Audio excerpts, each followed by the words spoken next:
যে ঘটনা ঘটেছে লজ্জার। আমি একজন সাবেক সেনা কর্মকর্তা হিসেবে নিজেকে অপমানিত বোধ করছি। আমাদের এই সশস্ত্র বাহিনীর জেনারেলরা নিয়োগকর্তা ছিল শেখ হাসিনা, আনুগত্য থাকবে, বাট লজ্জার সীমা একটা ধারণ করেন।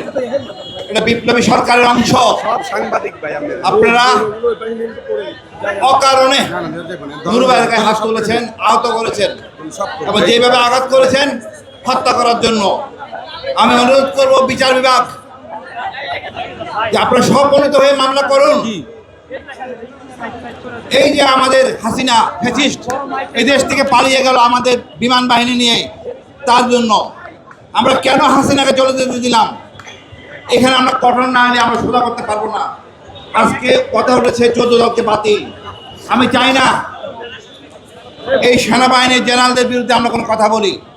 আপনারা আওয়ামী লীগের স্পন্সর, আপনারা নতুন করে শপথবদ্ধ হন বাংলাদেশের প্রতি, ভারতের প্রতি না।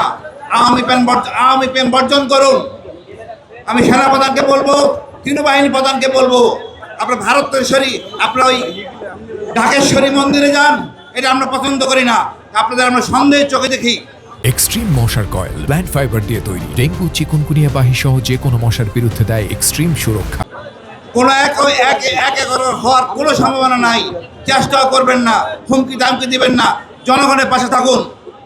আপনার জনগণের দেশের কর্মচারী, আমাদের বেতনে ট্যাক্সের টাকা আপনাদের বেতন হয়, এটা ভুলে যাবেন না।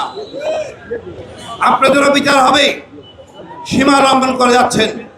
একটা লাল গেঞ্জি পরার লোক ছিল পুলিশের মধ্যে থেকে, সেই লোকটা কোথায়? সেই লোকটাকে দেখতে চাই। আপনি স্বরাষ্ট্র উপদেষ্টা, আপনি সেনাবাহিনীর লোক, এটা আপনি রেহাই পাবেন না।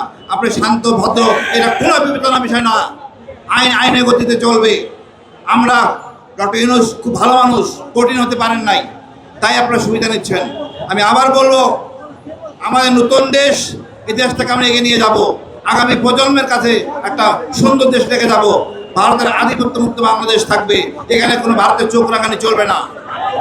সেনাবাহিনীকে বলবো, আপনারা ব্যারাকে যেভাবে থাকেন সেভাবে থাকেন, ঝামেলা করবেন না। এই জনগণ আজকে শক্তিশালী, জনগণ এক হয়ে গেছে আপনার এক অপকর্মের জন্য। আমরা আরেক ধাপ এগিয়ে গেছি। আমরা মনে করি জরুরিভাবে এদের বিচার করুন, নাহলে আপনার উপর আমার সন্দেহ থাকবে।